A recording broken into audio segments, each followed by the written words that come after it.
Open? No microphone, sorry. I'm going to open my speaker here. All right. So I'm going to start with taking attendance. So let's start off with, okay, so Rashwan's here. Raj, you were here. All right, Kirara. All right, not here yet. Koki won't be here. Shalan. Shalan here. Yeah, I also saw Shalan. Okay, so Shalan, not sure yet. Ethan. Yes. Yeah, I saw Ethan. So Ethan, Tinit, both are here. Kamala. Here. Kamala is here. Sonia. Here. Mangya. Here. Jackson's here. Cheryl. Here. Jasper. Present. All right. Ina is also here. Yeah. Aoi Here. and Here. Ariel's not here. Imam. Yeah. Irfan. Irfan. All right. Darlene. Here. Brian. Here. Highway. YC. Okay. Veena. Naveen. Here. Jeremy. Stephanie.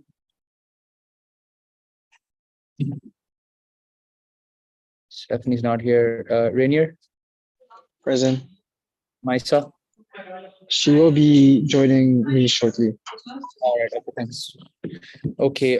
Apart from that, let's move on to the MSC members. Just a second.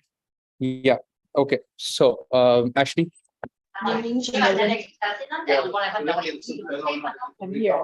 Be here. Okay. Danelle.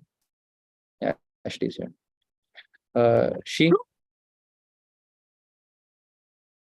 Jeanette. Here.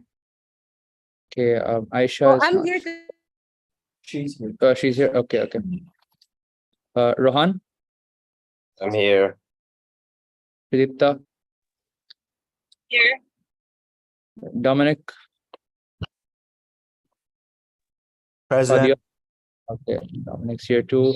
Fadia. Okay. Fadia's here. Ivan. Here. All right. Michelle. Okay. And Rachel. Present. Reason.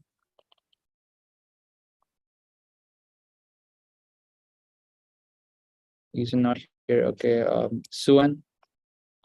Here. Nada. Here. Yenning. Here. Junjit. Okay. Michelle is also going to be here. Okay. James.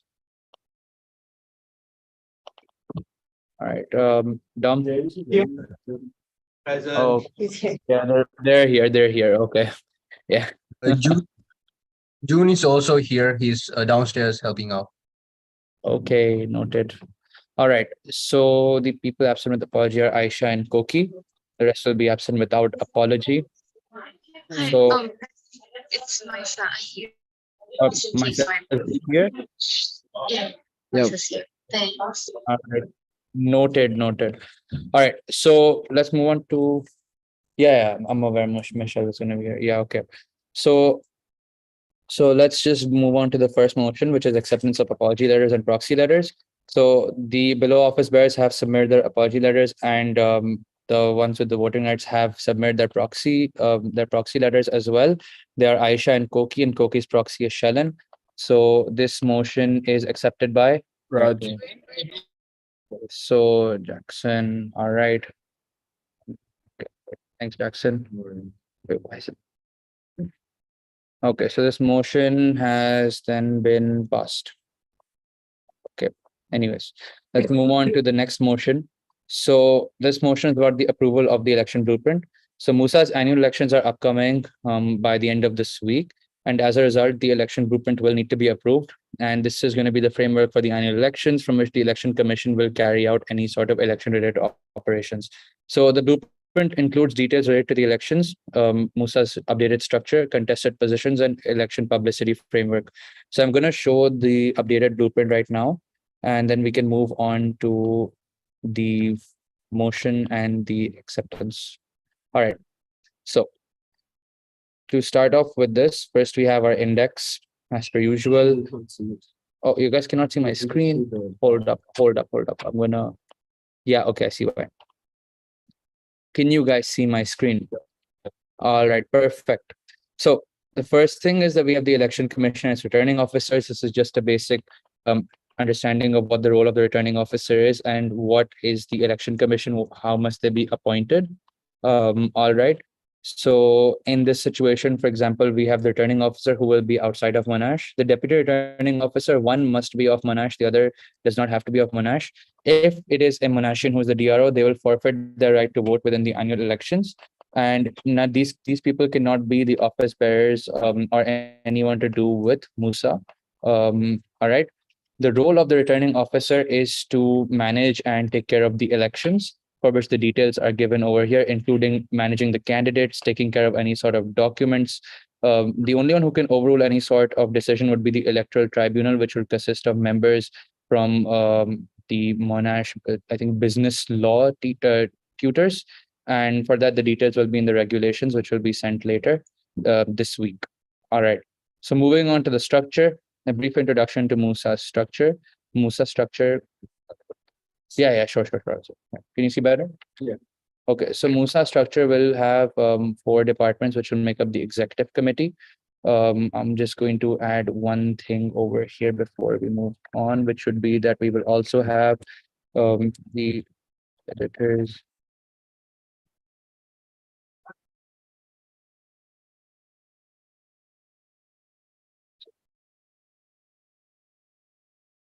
All right, I will fix up this point, but in the meantime, so we will have 4 departments making up the executive committee: the president, the vice president's department, general secretary, and the finance department. The editors are going to be part of the functioning body for MUSA, and the representative assembly, which will be of the 7 schools, will be SAS, SOB, SOS, SOP, SOMHS, SOIT, and SOE. Then we have the divisions, which will be MUIS and CNS, as we already have. And we will have 3 additional divisions: welfare, activities, and publicity. Each department division will have their own respective committees and subcommittees who are either elected or appointed. And for those who can be an office bearer, this is the same as it has been, which will be that they must be enrolled in a minimum of 18 credit points per semester, serving over 2 semesters within Monash, and they must have at least 2 semesters remaining to complete their degree. They must have a WAM of at least 60%. And for a specific position, only specific candidates can run. For example, for internationals, for MUIS, only international students can run. And for the school representative positions, only those from that school can run for that position. So moving on to MUSA structure, that's going to be as follows. So first we have MUSA's structure itself, which will consist of our president, vice president, general secretary, and head of finance departments, previously known as the treasurers. Other than that, under the vice presidents, we have the school representatives. And other than that, we also have our functioning body, which would be the editors. Then we have our divisions, 5 divisions: MUIS, publicity, welfare, activities, and CNS, of which they will have their respective heads. MUIS this time will have 1 head, while all the other divisions will have 2 heads. And then we will have OBs for each division. Following this, we just have a structure on the MUSA Hexco, which is the heads of departments plus the executive committee, which will be the Gen Sec, president, vice presidents, heads of finance department, and the 9 heads of divisions, if I'm not wrong. Yeah. All right. So, all right, Michelle noted no issues. Also, so moving on to the amendments and disclaimers, this is just going to be the official introduction of the new divisions and departments, which would be the 3 new divisions plus the finance department, introduction of new positions, which would be the heads of activities, heads of welfare, heads of publicity. MUIS publicity MUSA editors, and heads of finance department.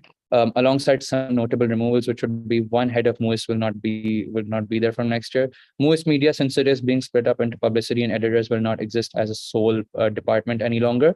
Publicity officers will now be the heads of publicity division, welfare officers, heads of welfare, activities chairpersons, heads of activities division, and the treasurers will be the MUSA finance department, right? Moving on to the contested positions, these will be as follows. We will have the president, the vice presidents, general secretary, the heads of the finance department. We'll have the head of activities division, heads of welfare, CNS heads, publicity heads. We'll have 4 editors, and we will have our MUIS. So the thing is that this time only MUIS from the divisions will have all the OBs who will be contesting in elections, which will be the MUIS head, the MUIS secretary, engagement, 2 CROs, 1 treasurer, 2 editors, and 2 publicity. So, and then we have that for our representative assembly, which would be for all of the schools, which would be for SAS, we'll have a male and female representative, SOE, male and female, SOMHS will have a male and female, SOS, SOB, SOIT, and SOP will all have male and female representatives. So this is a chart on the positions contested: president, 2 vice presidents, 2 heads of finance, the general secretary, 4 editors, the school representatives, which are 14 in total, all the heads of the divisions, and for MUIS, the office bearers of MUIS will also contest. Following this, we have to clarify what are the voting rights in this situation. The voting rights are going to be as follows. Number 1, the voting rights will be strictly based on the department or the division and not to an individual office bearer. The president will only have a casting vote, which is activated when the decision of any sort of motion or vote is split. So the voting right for each department solely lies with 1 head and can be passed to another if a proxy is appointed during that meeting. So it will be as follows: the president, which will have casting vote, our VP's department will have 1, Gen Sex department will have 1, finance department will have 1, MOS, CNS, publicity, activities, and welfare. The 5 divisions will have 5 votes combined, as we see 1 per division. Each school will have 1 vote as well: SOB, SOP, SAS, SOMHS, SOIT, SOS, and SOE. And just a votes rights by structure, just to explain it. Well, for the executive committee, there'll be 3 for the departments and 1 casting, which goes to the president. The divisions will have 5, and the school assembly will have 7. So why do we want to make this change? So for publicity, the division will act as the official publicity body for MUSA. With this, the different departments will no longer specifically required to have. Yeah, okay, take over that. All right. So the idea my bad. So the idea with the publicity division is to consolidate all of our publicity into 1 division. The need for publicity officers might not be there for each department, but they're still encouraged to have their own members that oversee publicity for that department, which will be working really closely with the division. So there will be a standard of quality of work throughout MUSA, which will be maintained by all departments and divisions. So the welfare division represents all sorts of different communities. They're going to be the voice and protector for all of these different communities. With this, MUSA receives more manpower for the division of welfare, which is essential in times where most matters are sensitive and requires an overseeing body for students, which provides safety and protect individual rights of students.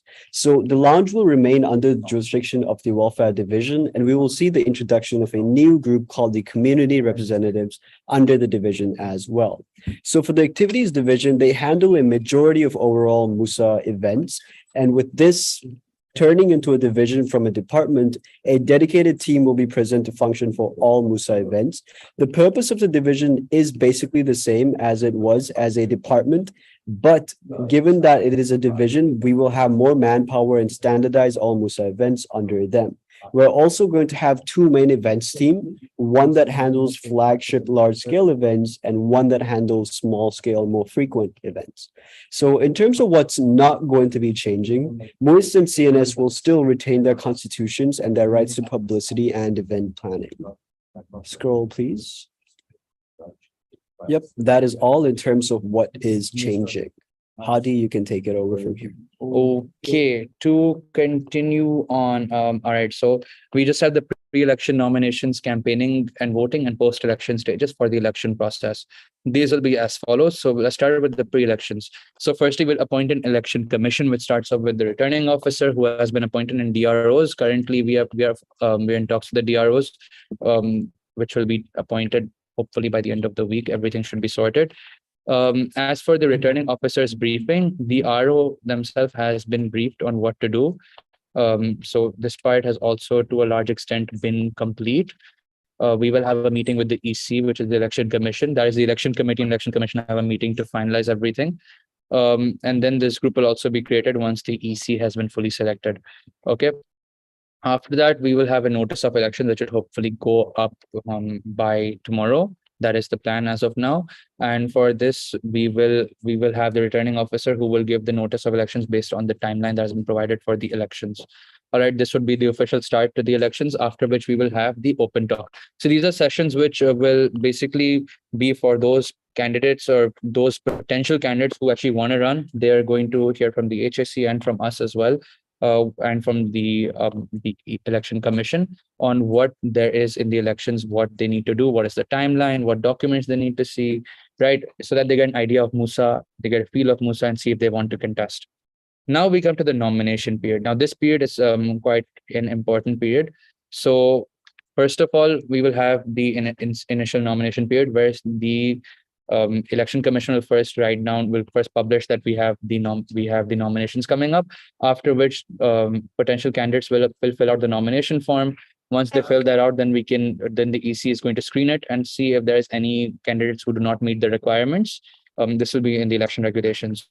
After which, if any positions are still not filled out, for example, let's say we have the vice president's department, out of which only one that no one has filled it out, right? In that case, extended nominations will occur for those positions so that all positions can be filled out in time. After that, a nomination review period will occur for the complete nominees, see if there's anyone who doesn't meet the requirements, and then the notice will be published on who are the nominees. So part of the nomination stage, again, announcements of candidates, followed by a candidate briefing. Now, within the candidate briefing, this is just going to be for those who are going to take part in the elections, the candidates or the potential OBs in this case now. So they're going to be briefed on the timeline, what they need to do, the different type of documents they'll need to fill out, the Know Your Candidate series, their manifesto, give an update on the debate schedule so they know and they need to be prepared for what to do and to prepare for every single thing that's coming up. Right. So that's what the candidate briefing is going to essentially be. This will be done on campus. After that, we will have MUSA training as well, conducted hopefully during the same period as well. This is going to be conducted by the president and the HAC. And it is also going to be that within the MUSA training, the candidates are going to be up to date with what's going on. They're also going to speak into the different, what do we call it? The different OBs regarding the position so they can get a feel of what MUSA is like as well, a more in-depth feel.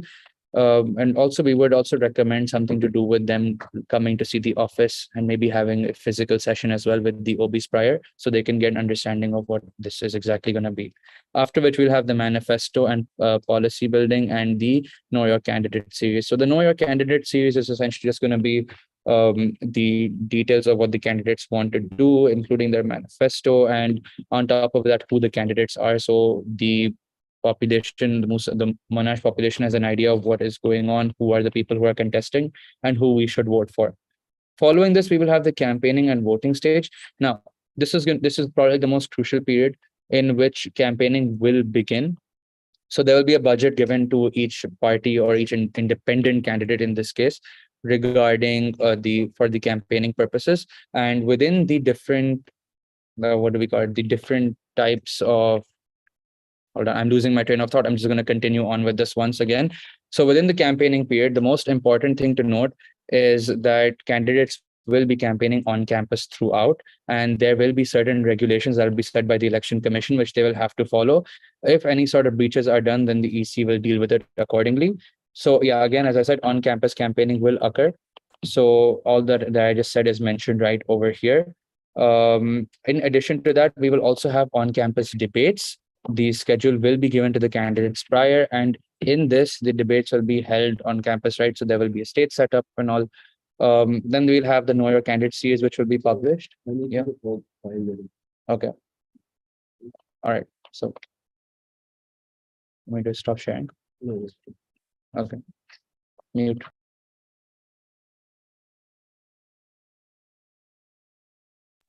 Okay, guys, just give us 5 minutes. We're experiencing some technical difficulty.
All right, so we can continue. Sorry about the difficulties that we were facing.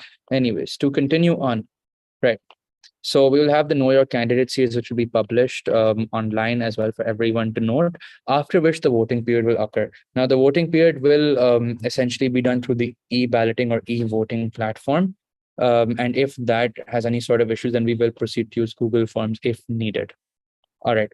So apart from that, then we'll have our vote scrutinizer session. Now, the vote scrutinizers will be selected by the party or the individual independent candidates.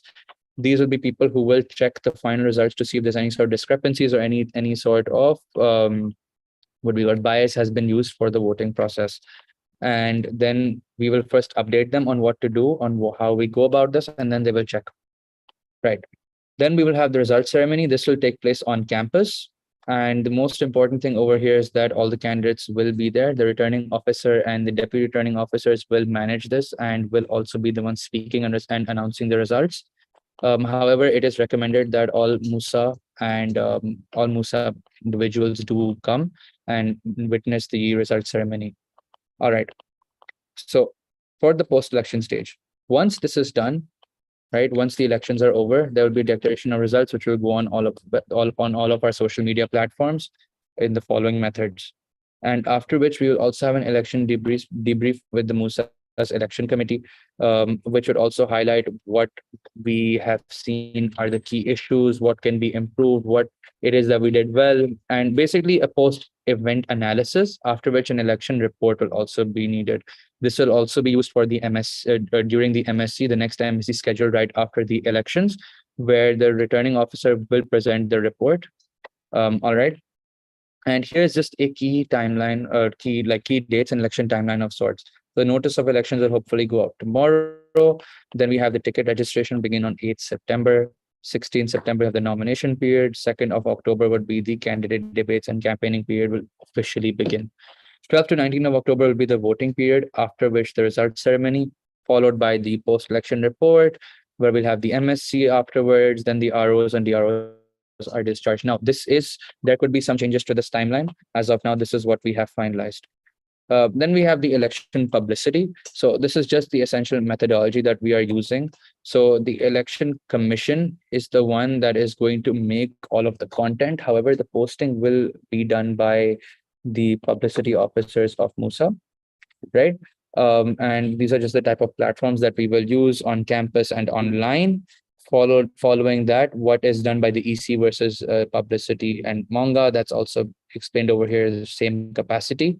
After which we will have the type of posts which are required. As we have explained throughout, there will be posts regarding the different things. For example, we will have when nominations begin, when nominations end, when we have extended nominations, who are the confirmed candidates. Even for campaigning, we'll go about the same. We will have the Know Your Candidate series. When will we have the debates? What is the format for debates? And we will also have consistent reminders for the debates. And then what happened during the debate, a slight highlight post of sorts. And then we will have an idea on how to vote, what is done during voting, after which the voting will start. And there will also be a notice about that. There will also be a notice for when votes have ended, when there's the result ceremony. Then we'll have the coverage of the results will also be done. This by the EC and the editors. Post elections, we'll have the declaration of results. The post will be out. All right. And then we have the strategy. So a strategy is pretty simple, similar to what it was the year before. We will have to label all election commission posts. First of all, we will strategize how to best reach voters. And now this is going to be quite subjective as well, to a large extent, based on how the election commission will proceed and how the election committee also sees fit, so that we can have the best possible election. So this is just a bit of details on that, right? And then, yeah, this strategy is basically be cautious of the workload. So we don't want anyone to overwork. We do want everyone to work pretty evenly and also manage everything properly. And at the same time, where, for example, designs can be reused, we could use that. However, some originality is always good. And these are, again, just some ways for the election commission to plan ahead, which is plan early for the Know Your Candidate series, get ready with the publicity, like the templates for the posts as well. Get ready with the templates, and every single thing should be ready in advance, just so that when the time comes for the Know Your Candidate series, it is easy for the election commission to communicate with the candidates and get the thing sorted. Following this, there are just some important documents. So number one is the MUSA Constitution. We have the election regulations, the by-election blueprint, the MUSA handbook, and the election timeline, which you can find right over here. All right. So that should cover up the complete election blueprint. Now, since we are done with the election blueprint, are there any questions?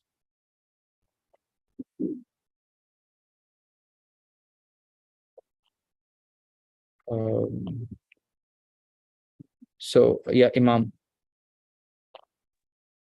Hi, Adi. Thanks for the comprehensive briefing.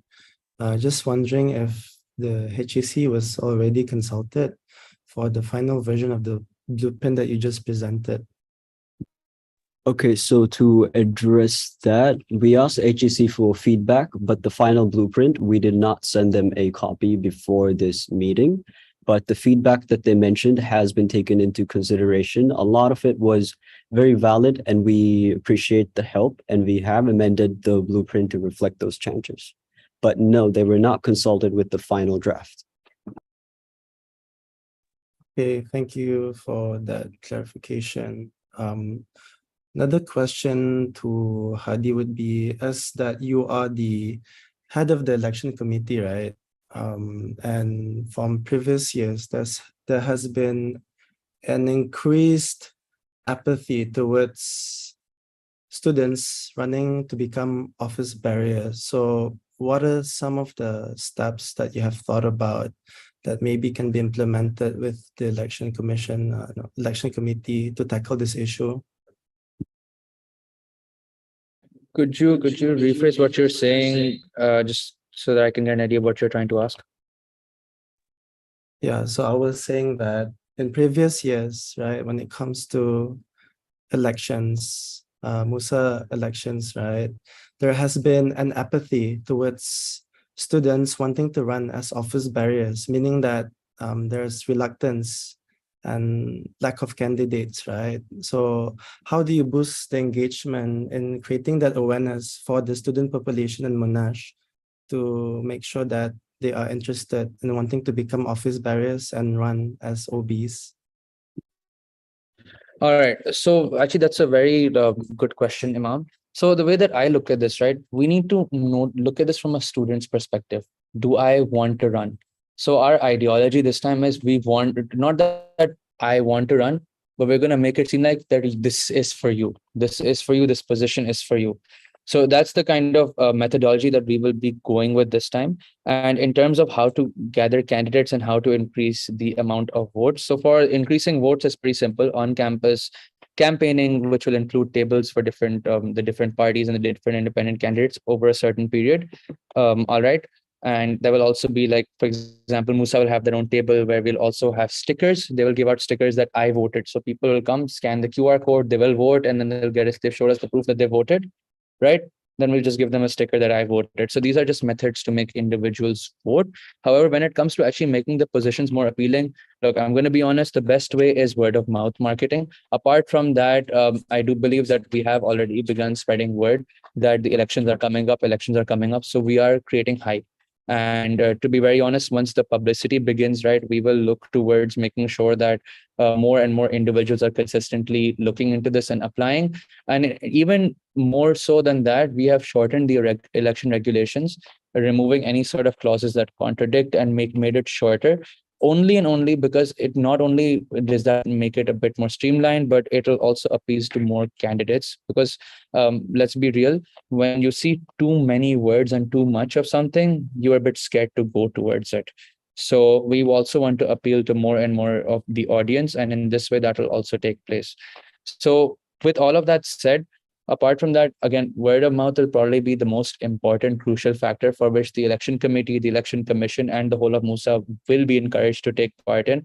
We'll probably also set some stuff up within the lounge after discussing with welfare on the election, for the elections, so that more and more people can see and they can, like, maybe take part in it.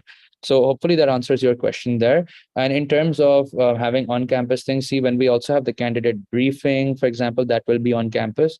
So more and more people will be inclined to see things within campus itself, right? which should hopefully not just increase hype right now, but let's say we have a year one student who sees it right now. So the next year they see the debates, they're like, okay, I want to do this next year, then they can take part in it. So this is the method that we're going with, and hopefully this strategy should help like maximize the amount of participants. Thanks, Hadi. I think that really answers my question very well. Really like the idea on trying to create hype, right? Especially when the elections are going to be happening physically. I have one last question. So I remember an incident last year that I raised in one of the last MSCs, where after the elections, I have found out that one of the student parties that was contesting were giving out stickers to students. And in my opinion, I see this as a form of tokenism, where you are able to influence votes by giving out something. So I'm wondering, moving forward, how can you ensure that there are no forms of tokenism by the potential student parties in the upcoming election?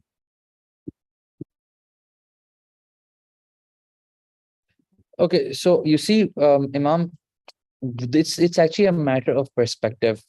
If you look at it from what we also want to achieve, right, which is to make sure maximum people vote, then an incentive is always something that does help. So while you may say it's tokenism, if the party is allowed to do it, then it doesn't break any sort of rules. All it does is encourage more people to vote, right? Let's say that I get a sticker, right? Like I'm not the general secretary in this case because the GS doesn't have voting in this case, right? So let's say I'm just a student and I see someone is giving me a sticker. And let's say my friend is running from the opposing party and I already know I have to vote for that person. I'll take the sticker, but I'll still vote there, right? So it'll still be an individual decision. And the whole purpose of campaigning is that, for the candidates that, you vote for me, you vote for me.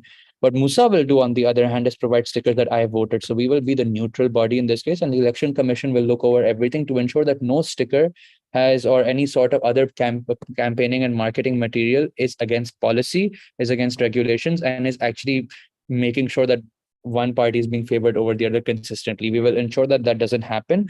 Of course, the election commission will be the most important party over here. However, if things do get out of hand to any sort of capacity, then the tribunal will be the one that will manage things from there on out.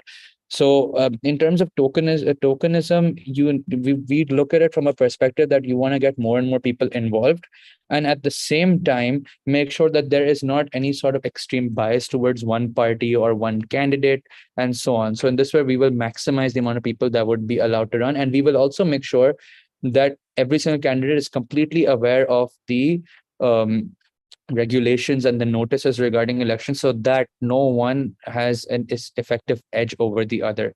So we want an unbiased and completely fair election, and if both parties do take part in this, then so be it, right? Every party will be given a budget and they'll be allowed to manage in the way that they feel is best. So hopefully we will look at it from that perspective. But of course, if anyone does break policy, then it will not be taken like lightly, it will be taken very strictly. However, this time we are encouraging more and more campaigning on campus. So yeah, that should hopefully be it. So does it answer your question? Not really. I do agree that it's all about perspective, right? But I think from the committee side, and engaging and boosting engagement from the students, from the stickers, right? I think that's okay. My concern is that when you said that students should vote for the candidates who are saying, please vote for me, for me, for me, right? I think we should have that responsibility to allow students to make an informed decision, right? Because we already have a problem with the lack of engagement from students, and therefore anything from what they see as first touch perspective can sway their perspective on someone. So for instance, right, for an example, I am a student and I have no idea what's going on, and suddenly someone comes to me and gives me a sticker to vote for them. In a way, I'm already like swayed, and I'm not making an informed decision on the candidate of what they're going to do, but rather voting them on the basis of tokenism, of what they've given me, right? So I'm just concerned, I'm just concerned that this is going to allow a precedence of a culture in which students will only vote on the basis of being swayed by an item from a candidate or a party.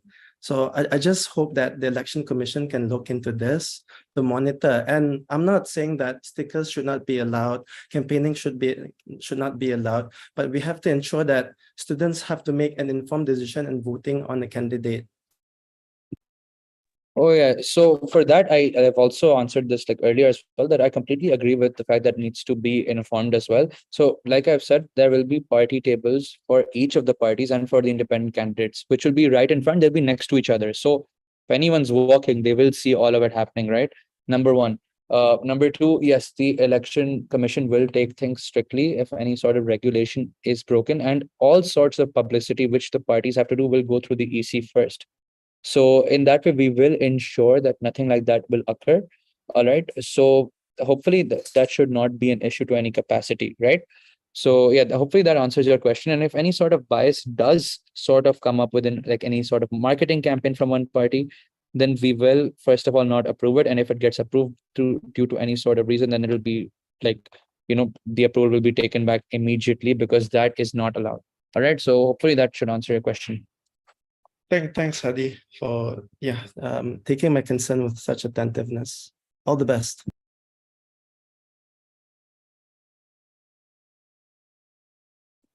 Yes. All right. Thanks, Imam. And yeah, Veena, exactly. So every information regarding the campaigning parties will be available. We will also have banners and posters put up around campus for all.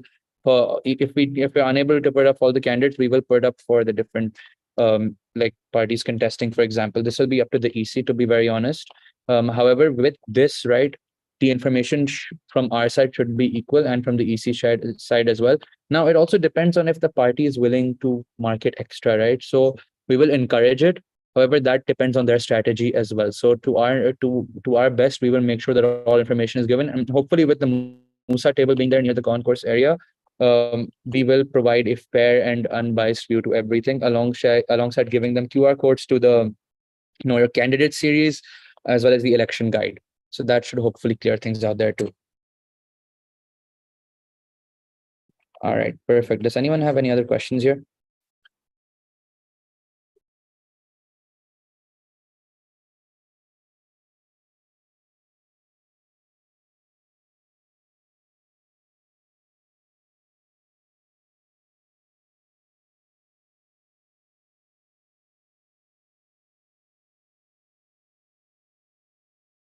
So any other questions? Yeah, Minhao and Dom. Hello, I'm here again. Okay, I believe Roshan should know what's going on, but basically, going through the election blueprint, number one, like what Imam said, final amendment before MUSA was not consulted. And when we review the election blueprint, there was still a lot of flaws and misinterpretation of things, and also over explaining of things as well. I'm just gonna sum it up like that lah. Like one prime example, your campaigning period, your buntings, your shirts, can it be done in 2 weeks? From what I know, reaching out to finance, getting the PR and everything takes already 1 month, and getting the buntings and those shirts itself takes another month, or sometimes even more. By the time your election already ended already. So this is one example lah. So that's a case of over explaining. And another thing is the use of wrong terms. When it comes to the what is it? Oh yeah, the scrutinizers. We don't have a council member. We have an office bearer. That's another one. So all these kind of issues, right, that we've seen as well, this all could be avoided if we have a checking with HAC.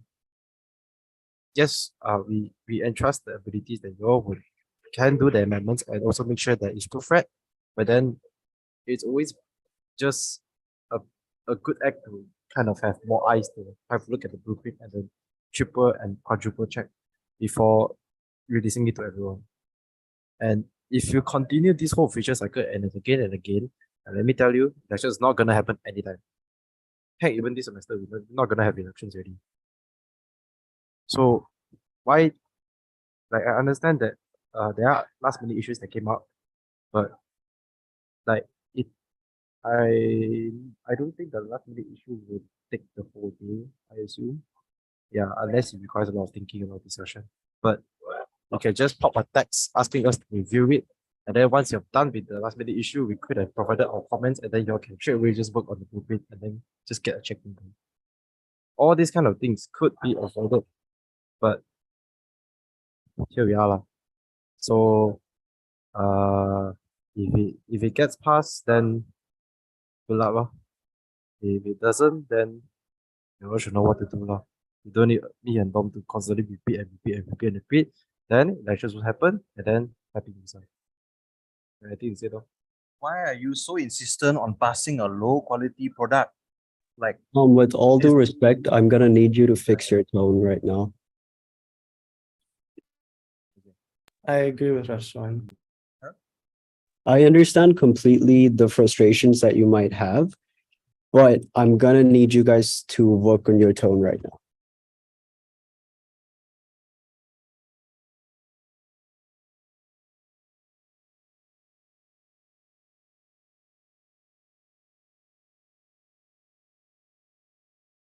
hello, can you hear that? Yep, can hear. Okay, my issue is that this is not the first time. Last election, the last MSC was also the same. Like, you had a chance to make sure the quality of the blueprint was up to par. The structure is there, it's about 90% there, but there are issues with the terminology, the typology, and also what happens if this and this happens. There's so many logistical issues stated inside the blueprint that is not able to be achieved. And my point being, again, like what I've just been telling in the HAC group chat, I don't think it was a big issue to really just send a text and tell us, hey, we're passing the blueprint tonight. Can you guys take a final look at the blueprint? And not only that, I feel like it's a complete breach of good faith that you guys can't even bother to send a text. Yes, I understand there are circumstances, but the least you could have done was send a text like an hour before MSC to tell us that, can you take a final look? I feel like this is like not a good example of what MUSA is committing towards achieving. And I have no further words to say than that. So yeah, do what you will with the information. All right, thank you, Dom.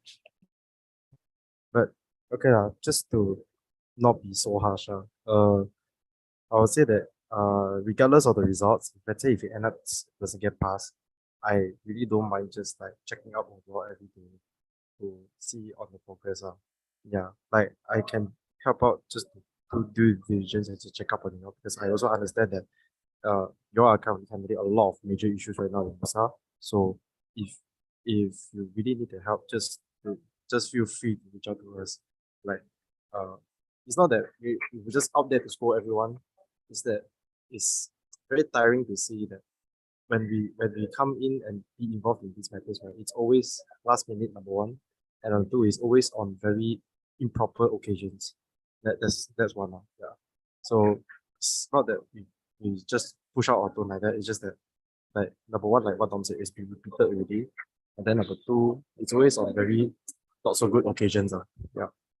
Yeah. So like if you really need us to just check in for this period, given that there's so many major issues going on, sure, we don't mind. I've been checking out like telling Hadi these past few days, checking out the progress. I can just continue doing that, just making sure that you are okay. Yeah, because settling the matter is one issue, but having the right mindset to settle the issue is also one thing. Yeah. So if you really need that help, that mental support, and also like just us checking out with you, sure, like we don't mind. Yeah, we don't mind. We offer to help.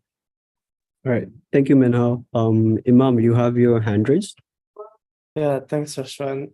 So I'm just curious to the perspective of the HAC as whether the current loopholes existing right now is as major and as disruptive if it passes tonight.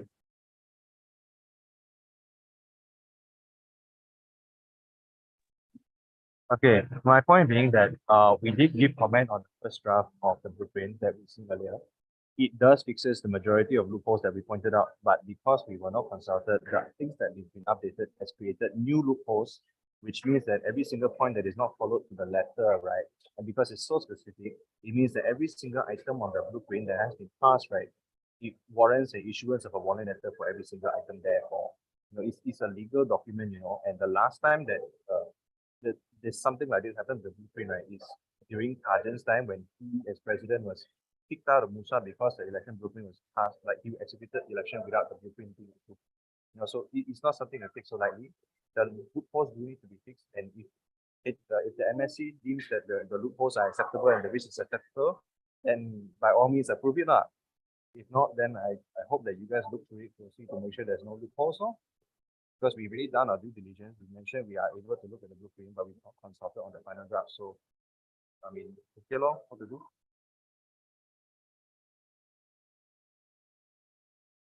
I'm just curious as to whether like this loopholes can be triggering a constitutional crisis.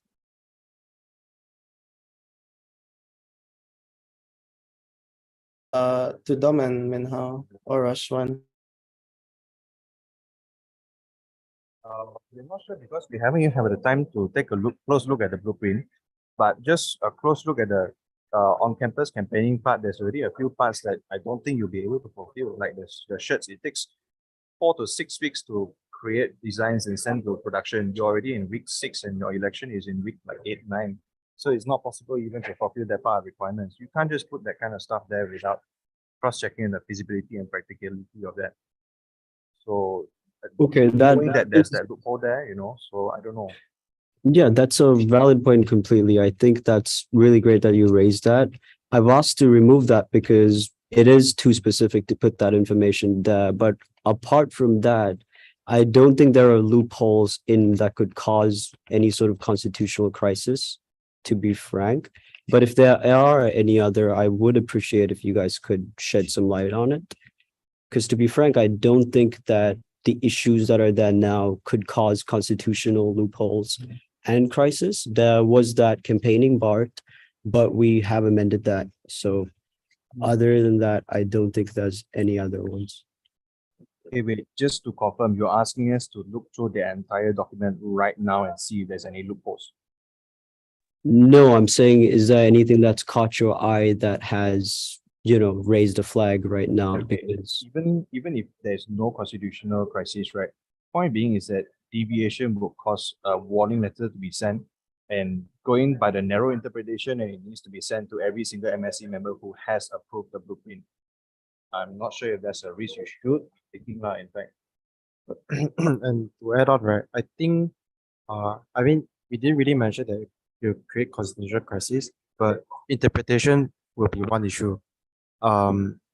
So basically, what we're trying to say is like you need to try to get the message clear, and also there are things that can be mentioned, but then there are things is either too specific or too general.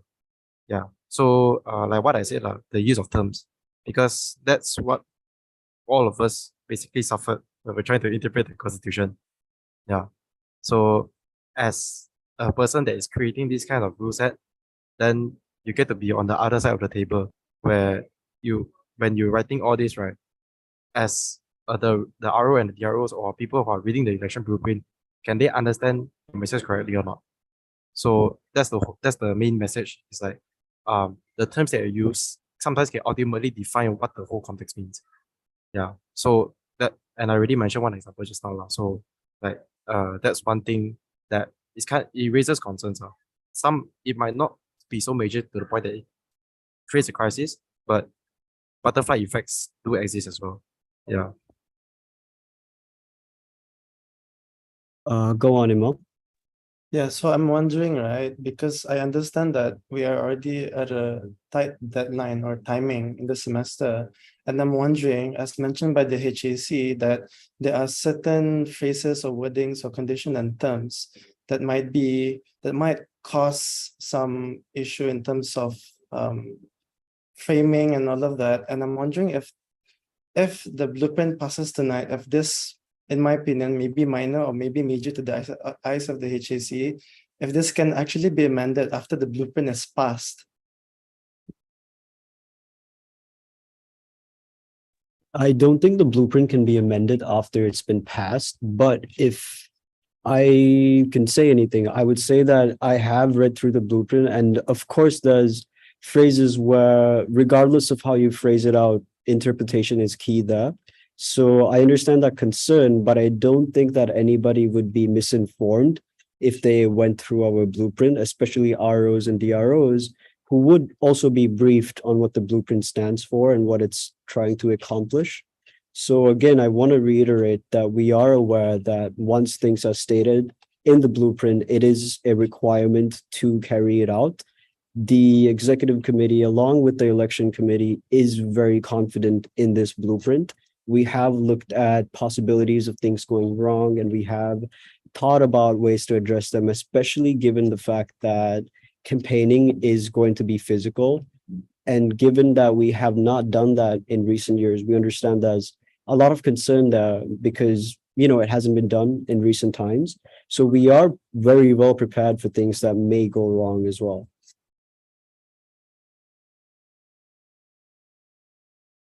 I'll also add on that the returning officer has been informed of everything, is up to date with everything, has already started preparing all of the content and requirements to the timeline and to the respected election blueprint as of now. So there should be no issues in regards to any of that. On top of that, we've consulted all parties this time within MUSA, specifically on the structure and everything to make sure that it's all good. So if there is anything else, there is no major issue that could occur. So yeah. Then would there be any issue that will lead to an EGM? Sorry, Would there be any issue that will lead to an EGM? not to my knowledge, no.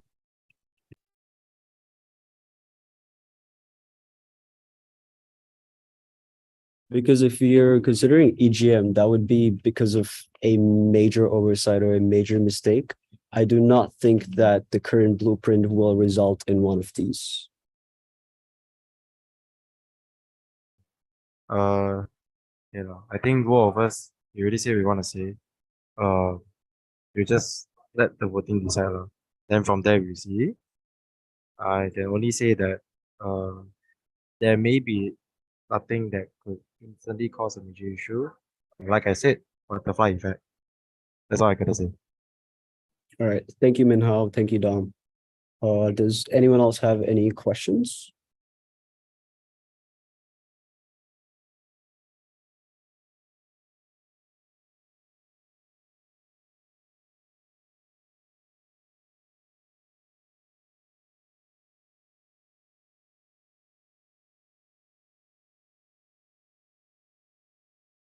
All right. So with that said, let's start off with the motion itself. So anyone who wants to second the motion? Raj. Right, Raj, second the motion. And now we'll proceed with the voting. All right. So for voting, let's start off with VP. For treasurers. Shalan. Okay, we will get back to Shalan. Publicity. Or okay, women's officers. Again. Against. All right. Okay. Welfare. Do we have more time to deliberate this? Yeah. Activities. Can you give us some time as well? Okay. MUS. Against. Against. CNS. Abstain. Okay. SAS. Imam. Abstain. Okay. SOB.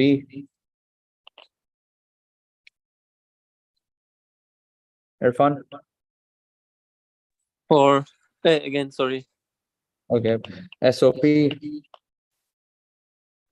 that pharmacy? Yeah. Or Right. SOS. Against. SOMHS, 4. SOE, 4. SOIT. Or Let's get back to treasurers. Shellen. All right, okay, yeah, noted. Okay, welfare activities. You guys need more time, Against. right? And activities, Abstain. staying. So with that said.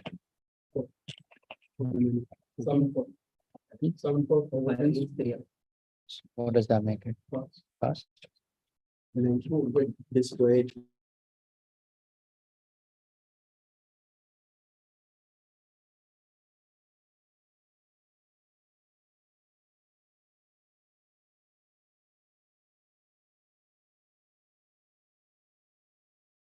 This way everything goes, What, so they can see. the results? Yeah. I have to- Okay, so the results are that we've got 3 abstain, 7 for, and 5 against, which would mean this motion has passed. Before we Yeah, right. Before we post, I just would like to ask Hadi to write down exactly where the votes are. Because given that it's a close vote, I would just like to display it as well for reference later. Hadi, can you repeat again how many the votes are? The count. Sorry? Can Hadi repeat the Yeah, number of I've votes? asked him to write down exactly who's voted for, against, and abstained, given that it's such an important motion as well. Wait, is it 2/3? Sorry? Is the vote 2/3? Yeah, it's supposed to be 2/3. Give me a second, yeah?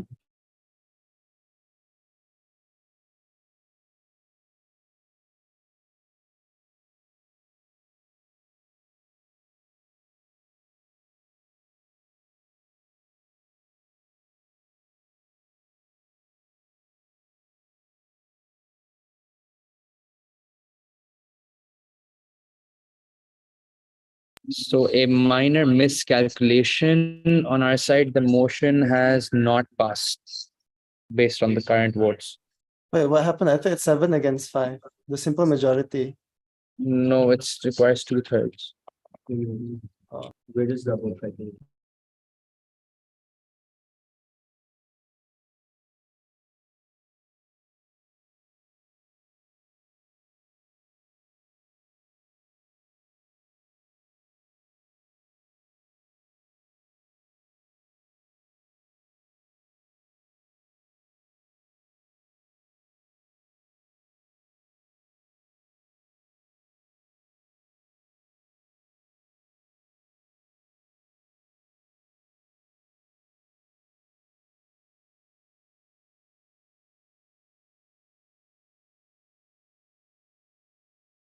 Yeah. All right, so yeah, it has not passed, and I think we will run an email motion tonight only to get this passed then. All right, so in the meantime, let's move on Hadi, to, I'm very sorry, Hadi. Can I just make one last remark? yeah, go on. Yeah, so to avoid further delays and issues, that was highlighted by the HAC, I think it would be really appreciated if a proper final version of the draft can be reviewed by the HAC to make sure that everything is considered, every term, every condition, every information, is on the most ideal track. So I'm just gonna leave it there.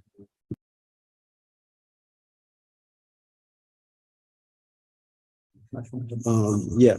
So after after the meeting ends, we will send a copy of the document we have now to the HAC. But to reiterate again, I do think that the current blueprint is very well sound. But if that would make things easier for the rest of the MSC as well, we will definitely follow by that. So yeah, we won't be expecting any more delays. Given this though, I don't think it's possible for us to do a MSC 7.3. So we will probably have to go by email motion to get approvals, given the timeline.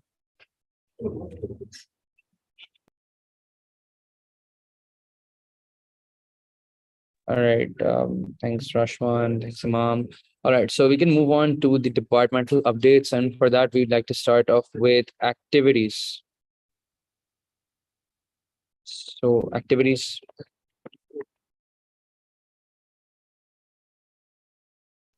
Okay, so I think I'll just start with presenting the activities chairperson's report.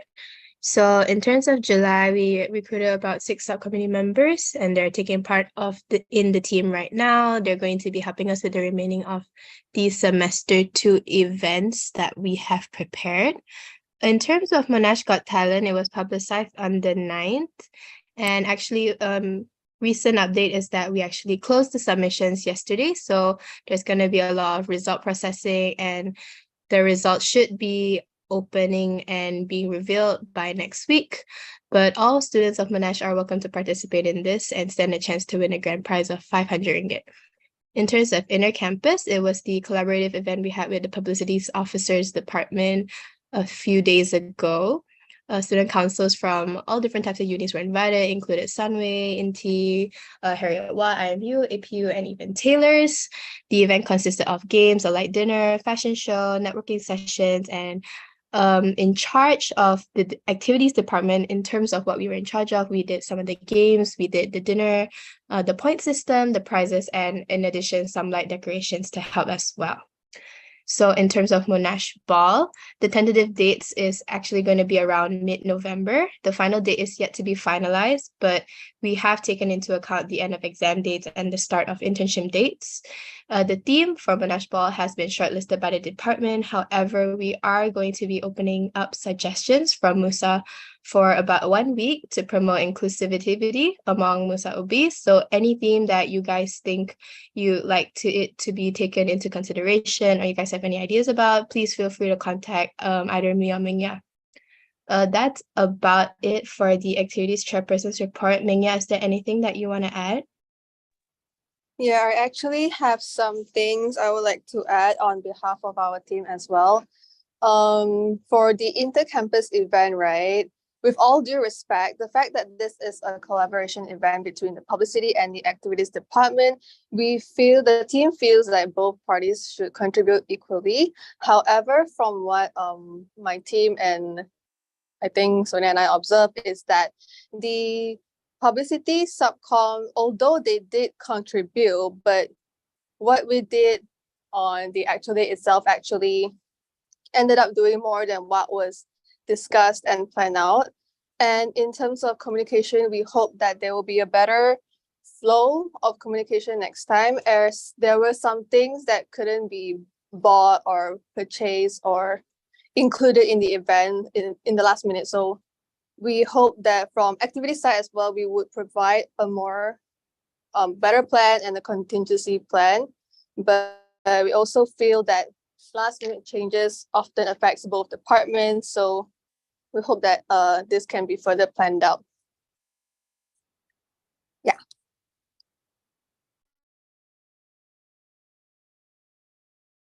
Yeah, so I think that wraps up the side from activities. Is there any questions regarding the activities chairperson's report? Yes, Sonia, just a quick comment. Mm-hmm. Yeah, so in regards to the inter-campus night, right? I think one of the publicity officers did try to get some of the school reps to attend in the EAC group. However, I think because you guys were all very busy and caught up with the event and everything, right? I think the particular date and time was missed, right? So I actually wanted to attend the event, but because it was asked in such a short notice, I thought it would be happening in the preceding like 1 week, right? So it turns out it was just like happening in 3 days. Therefore, like I was not able to attend it. So on from my side, I do apologize for not inquiring further on the particulars, but at the same time, I would appreciate if particular important information like date and time can be given to an event where it requires some of the attendance of the reps. Thank you. Hey, man. Sorry to hear about that. Actually, from our side, the invitations weren't really part on our side of the collaboration. It was actually on the other department side, but we do apologize for that. Maybe we will remind both sides next time to, remind each other on sending the invites more early, because I think early on I did try to actually confirm the attendance as early as possible, because I think there were conversations earlier on in the process that we asked for confirmed attendance so that our committee could plan earlier. But unfortunately, that didn't happen as well as we thought. But thank you for that. We'll take note of that next time. Thank you, Iman. Hello, Imam. Sorry, I'd like to add up. Well, thank you for your suggestion. First and foremost, we definitely appreciate it. So the reason why the invitation is sent out that late, if you recall, I did send in the EAC group stating that because we want to confirm all the external guests, which some of them confirmed quite late. So hence the invitation is quite sent out rather late as well. We apologize for that and we'll definitely look into that. No worries, Jackson. Thanks for inviting at least. No worries.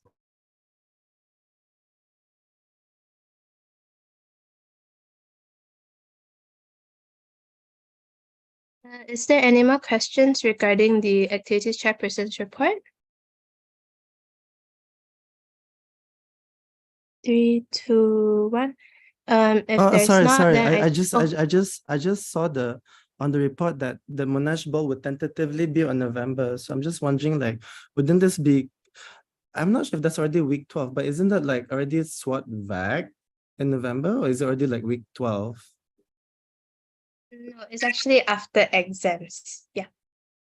I see. Okay, all right. Thanks for clarifying. No worries. Is there any other questions that I could answer for anyone else?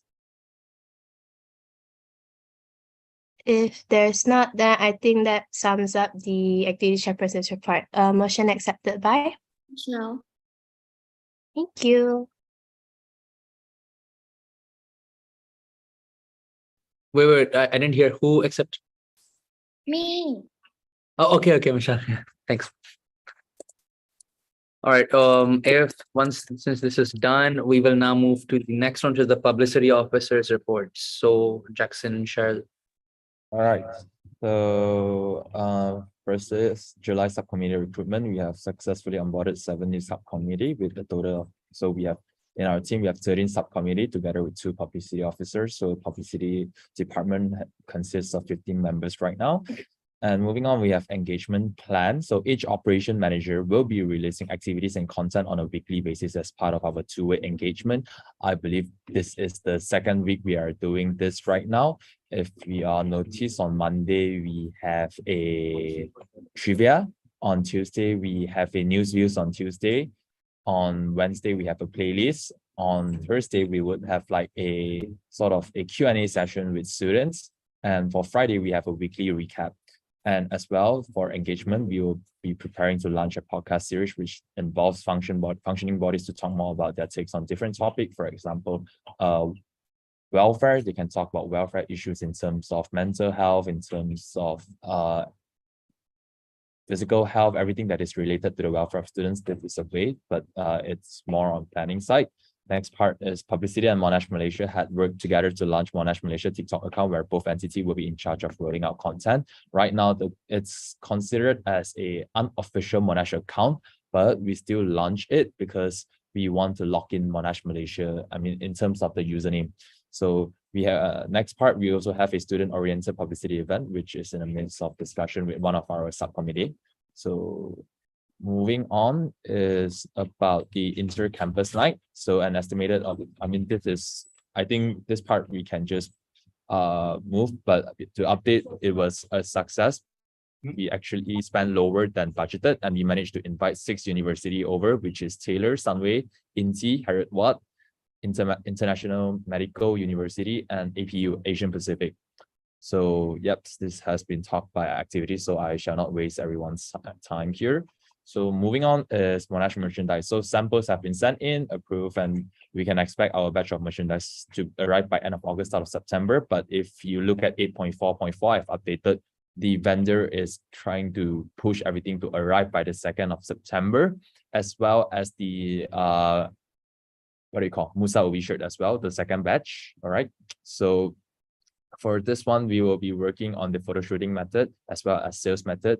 So this will ensure planning really soon. And next up is the item list, which is 3 t-shirts, 2 caps, 2 jacket, 1 tote bag, 1 hoodie with the collection name as Grow with Monash. So do I have any question? I just wondering in accordance to the may I know if there will be yes, definitely. This is overlooked by my side, and I am ready to face any consequences.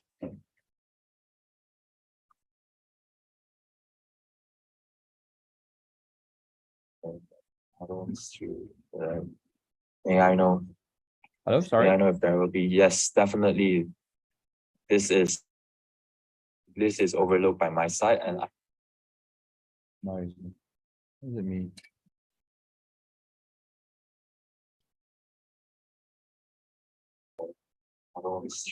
Well, can we know when such will Hello, be? sorry. I know if there will be yes, definitely.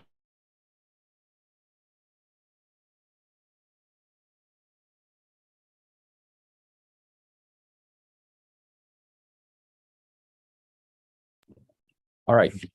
Sorry, can I know when the website will be updated? I'm speaking on Rashwan's MacBook, by the way, because mine is facing a little bit of issue. So as per right now, if y'all can go to the website, our web developer have actually updated, I say half of it. As you notice there, we have changed most of the information and photo as well because we got the photo and everyone is changing right now. My web dev has been working very hard, but because due to there are pretty much a lot of submission in the middle of the semester, so I decided to ask them to prioritize their academic first rather than focusing, because I feel like it's very important for them to focus on their academic as well. And as for business card, yes, we do have business card. Our web developer is actually in the midst of designing the business card. Yes.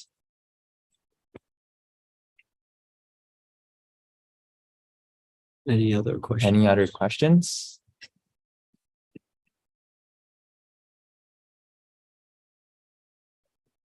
All right. So the last one, MUSA website, I think we talk about it. We will be, we have approved, I'm not approved, sorry. We have a meeting alongside with MUPA and Student Life, and we have decided to migrate from WordPress to Squeeze, which is what the official Monash webpage is using right now. So it will be more secure, and we have a professional backend support from the host, and we still hold the creative right to the website. So if there is no more question, motion 8, acceptance of publicity officer's report, accepted by. Imam. Right.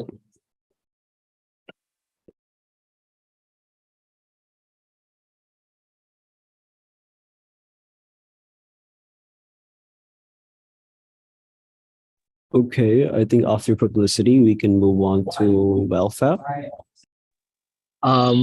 Sorry, as well as some question on publicities. Oh, okay. Announcement just now. I'm here. Oh, okay. So, my question is, can we know exactly when the expected production date of the business card will be done? Because right now, my subcommittee is actually in the midst of planning, and we have both agreed to be on the start of week 8. It's because, like mentioned, we want them to prioritize their academic as well. And we will send the design to the main group for everyone to review, look at it, and also for MAC first. Then after MAC approved, then we will send it to the main group for everyone to review. And once everything is passed, we will send it in for production as soon as possible. And how long does production usually take? Well, normally for printing name card, it wouldn't take that long. I believe 2 to 3 days. All right, because we were just a bit worried since it's a bit late during the Yeah, semester. and we understand that. But we will, from our end, we will try to make sure that the name card gets rolled out as soon as possible.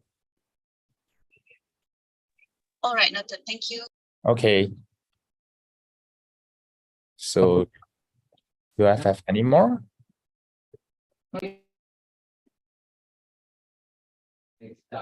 All right. So if there's no more questions, I think we can move on to the next report. I think this report's already been accepted by Imam. So let's move on to welfare officer's report. Okay, hi.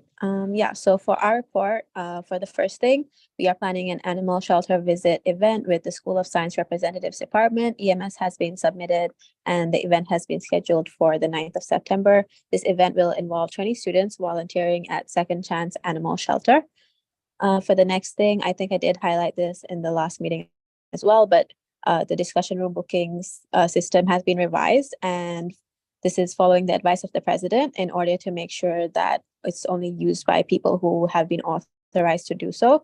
And the room is to be locked at all times except for when it is booked, and the room will be opened by the lounge team. Bookings can only be made by MUSA departments and clubs and societies, and during weekdays between 10 a.m. to 8 p.m. So you guys can find the links for this in the announcement channel. For the next thing, EDI week. So our department's publicity officers are currently preparing our posters for our information booths, which is our main activity for EDI week. And yeah, our subcommittee is preparing for it as it's next week. Academic subsidy semester 1, eligible applicants for this have been sent the funds for it, and it has been wrapped up. The other thing is Wellness Week, and our department is working on finalizing the event program for our flagship event, which is to be held in week 11 of, and yeah. So we had a meeting today. A lot of it is, the ball is rolling basically, and that's all from us. If anybody doesn't have any questions, motion number 9, acceptance of welfare officer's report, accepted by Imam. Thank you.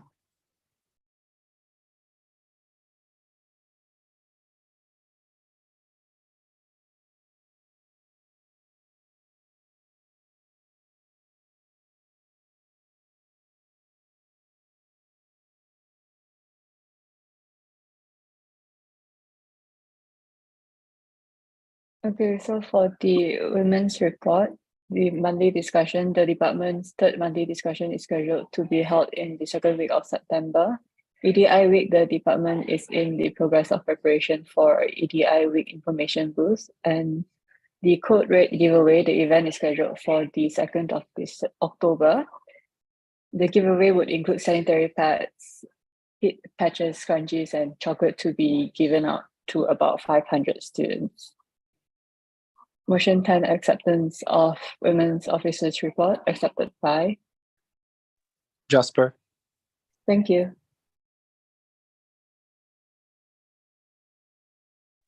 Okay, hi. So for the editor's report, for the Someone magazine, it was released a couple weeks ago as an online copy, and it's up on our Instagram on our link tree. And also that it was made available to our students, and we also have been promoting it.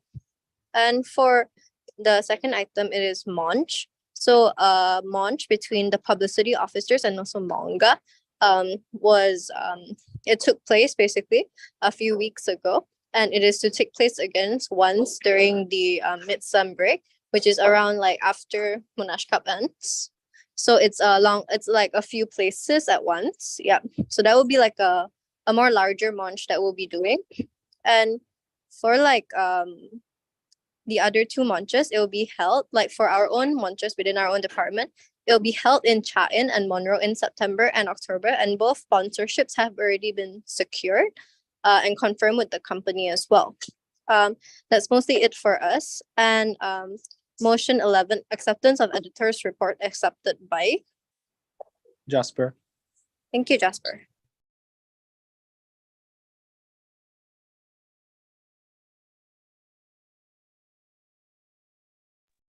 Hey, who's actually sharing the screen? Is it you, Hadi?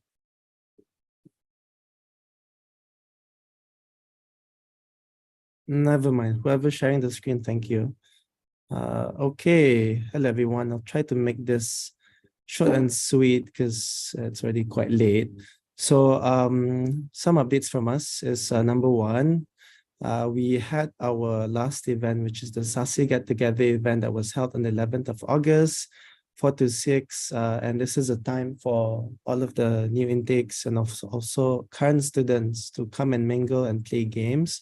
And we had 15 students who participated, and despite of the small crowd, I think it really complemented in having everyone really just having fun together because of the small amount.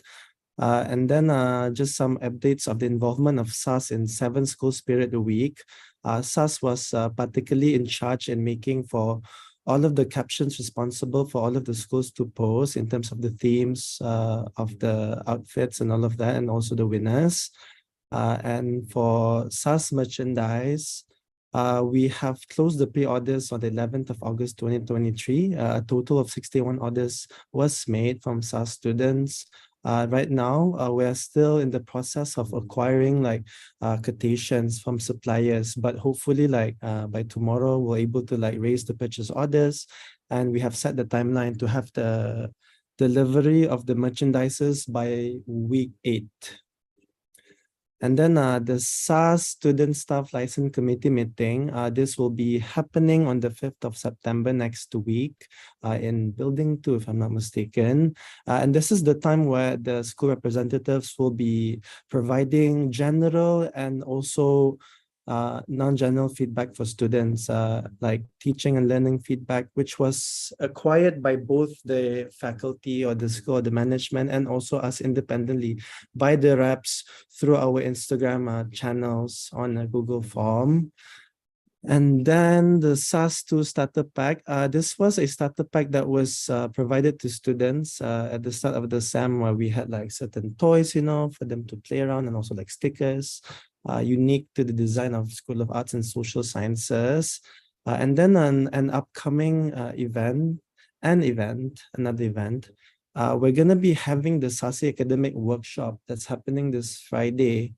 And this is a workshop for the students to have the opportunity to learn about public speaking, which will be presented and hosted by me. And of course, we have our amazing publicity officer also, Jackson, who will be coming to give a workshop on Canva designing, given that he has great expertise on it.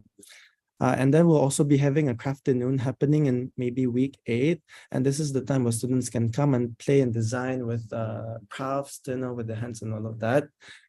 And we had the closing of a subcommittee recruitment, and we had additional 3 subcommittee members, 2 publicity officers and 1 assistant secretary.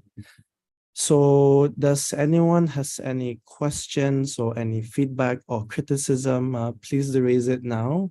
And if in 6 seconds or 7, there's no one speaking up, I will take that as no questions. Okay, so there'll be no questions. So acceptance of School of Arts and Social Sciences representatives report accepted by. Wait, who is that? I can't catch the name. Oh, Meng. Okay, thank you.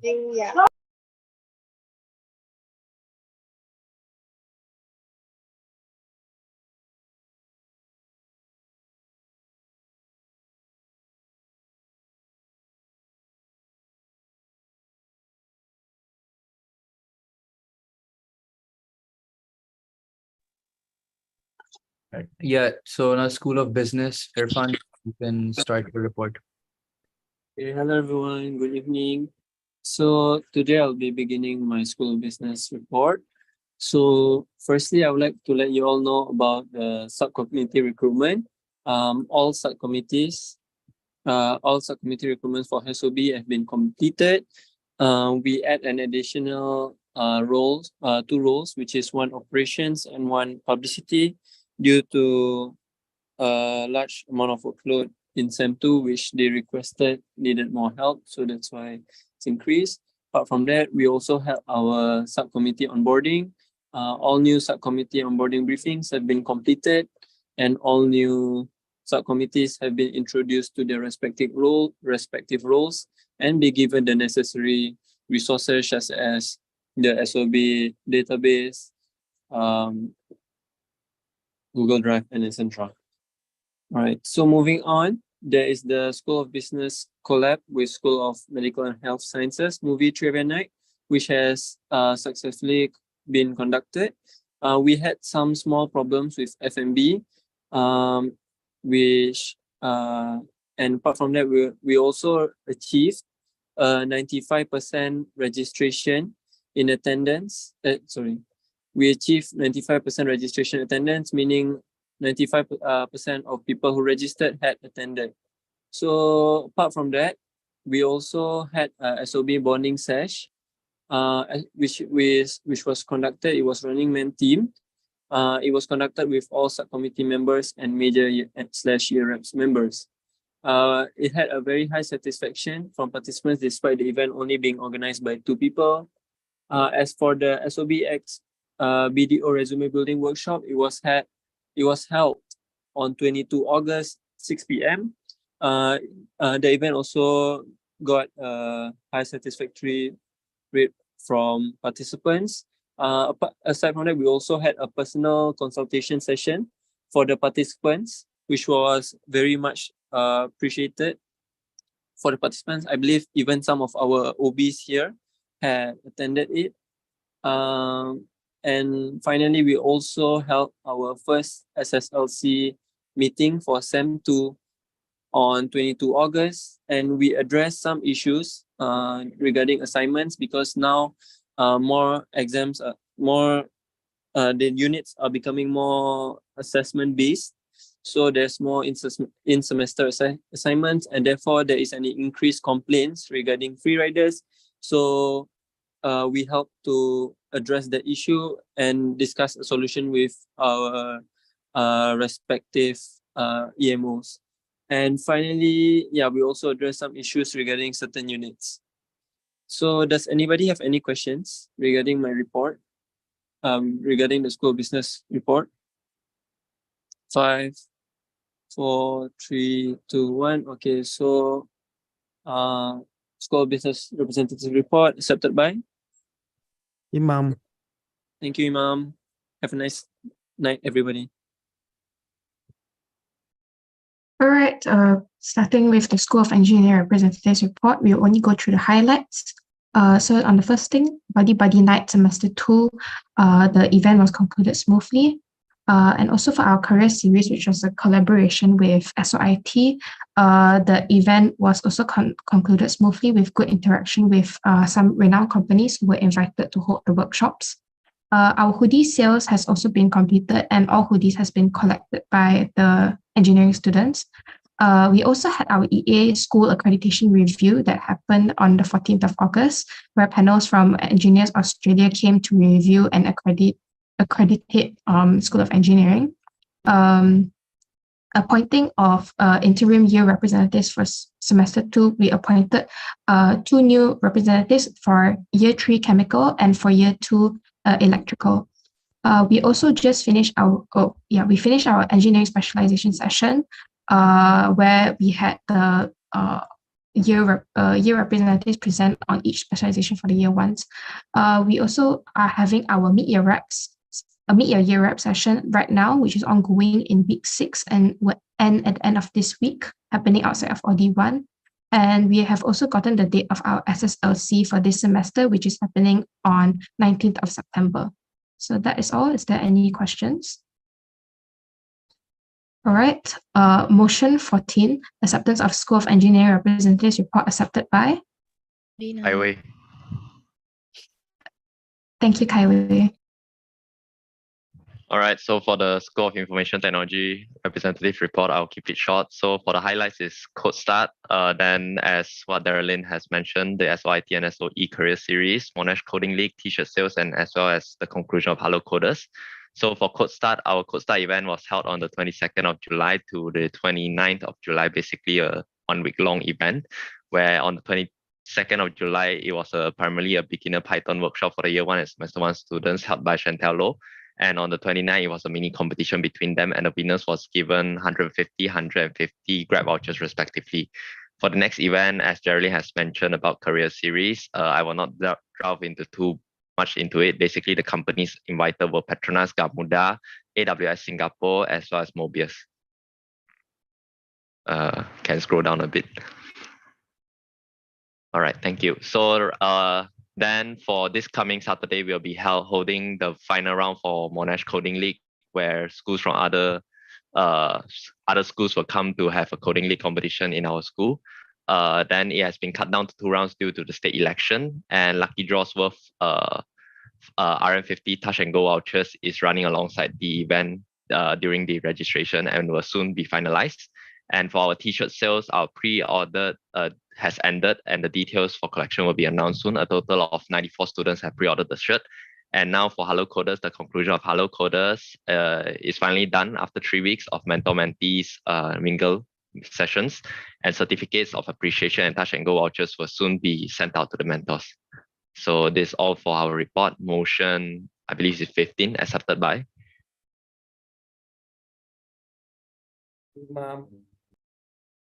Thank you. Stephanie.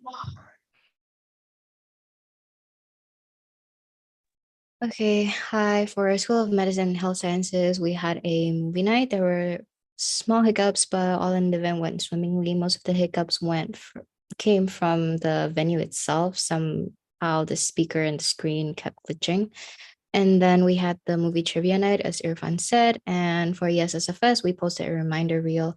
And we did encounter a lot of issues with the medicine students because some of their units aren't registered in the ESSFS survey. And for CV workshop, we had it yesterday. It went great. And then 2023 March, we submitted the PO request, which is now pending for payment. 7 School Spirit Week already happened. We already distributed the grab vouchers. Setu giveaway, it will be offline. We will be sharing a booth with SOE, and we're currently designing the lanyards that we will be giving out. Motion 16, acceptance of report, accepted by. Imam. Thanks. All right, hi guys, Stephanie here from School of Pharmacy. So I'll keep it short and sweet. Really, I have only 4 things to report on. First of all, we brought back the Sports Carnival, which is the first time we've run this event in around 4 years. And we held it on the 19th with a total of 60 participants registered and attending. We've actually conducted our post-mortem and evaluated the event internally. Next up is the OSCE workshop series updates. So we've had excellent response for registration for the first workshop in the series, reaching our max capacity within 3 to 4 hours of registration open. Registration for the second workshop in the series will be opening soon, and that is exclusive to Year 1 pharmacy students. Next, we have the merchandise sales. So a total of 130 shirts were pre-ordered, and by now we have actually distributed all of the pre-ordered shirts, and we have some limited stock of S and L sizes that remain. Lastly, we have now initiated contact with MUFAS for the planning of the year entry. That's all from School of Pharmacy.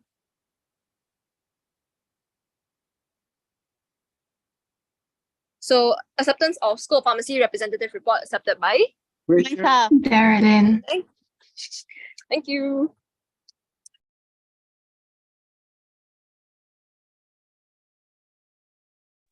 Wait, I didn't get who accepted this motion. I mean, this report. So once again, Veena. thanks, Veena.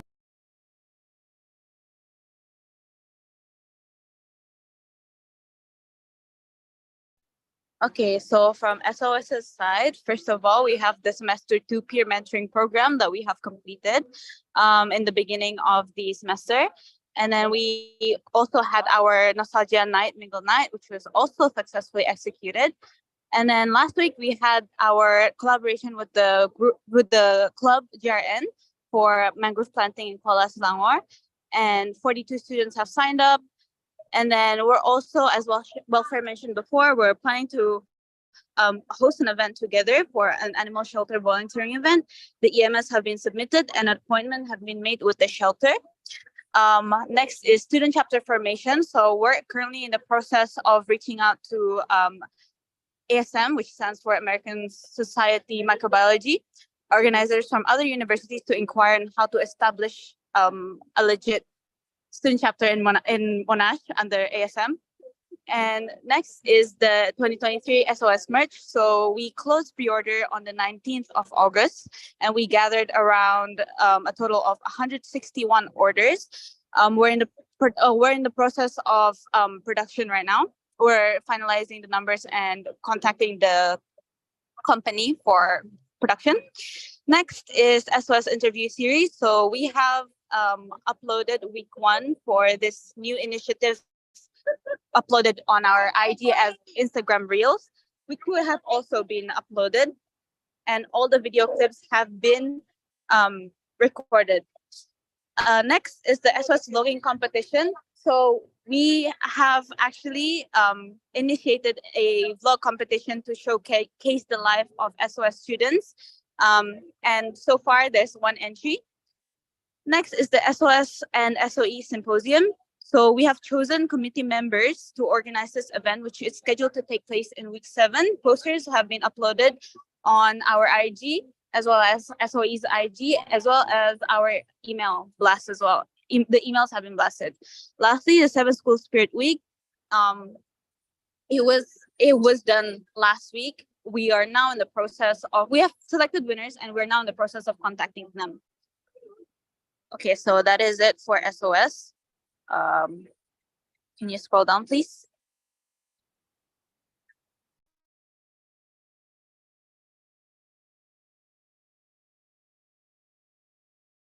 Okay, motion 18, acceptance of SOS report accepted by Darylyn. Jasper. Yay. Damn it. All right, so that concludes this MSc. The meeting will be adjourned now at 9:48 p.m. Okay, so that does that. So I'm gonna stop sharing, and yeah, publicity. You have any announcement for the picture? Yes, Imam. Yeah, Hadi, so in regards to the sunset motion, right? Yeah. Because I haven't gotten our delegated email. How do we vote, yeah? All right, so this. Yeah, so in that case, you would vote through the personal email. I have been in contact with your Monash one. So I have been in contact with ITS and we need to sort this out. So I think you guys should have access to your delegated emails now. Do check once and let me know. From there, if we have any other motions, we will. And if you still don't have access, we will raise it to you via your Monash emails. All right, as of. Okay. All right, thanks, Hadi. Thank you. All right, so yeah, publicity. You hear? Yeah. Okay. Rashwan, come picture. Wait, turn your camera. Wait, what? Okay, now let's see. Wait, hold on. I'm gonna remove. I have to remove the blur. That's why I'm saying turn the camera. We will be fine. Just put like this. Okay. So, yeah.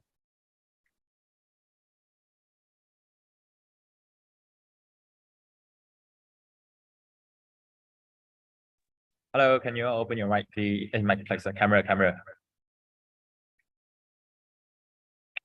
We need more people. We need more people. It's kind of empty.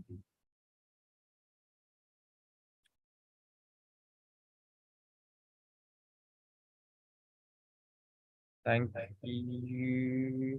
Happy Malaysia. Happy National Day. Wait, okay. Sorry, please give me a sec. All right. Okay. So, in a count of 1. You guys want picture? Oh yeah, sure. Okay. Why not? All right. In a count of 1, 2, 3. Another one. 1, 2. Okay, all good. Thank you, people. Enjoy your public holiday. Thank you. Bye-bye. Bye-bye. Bye-bye.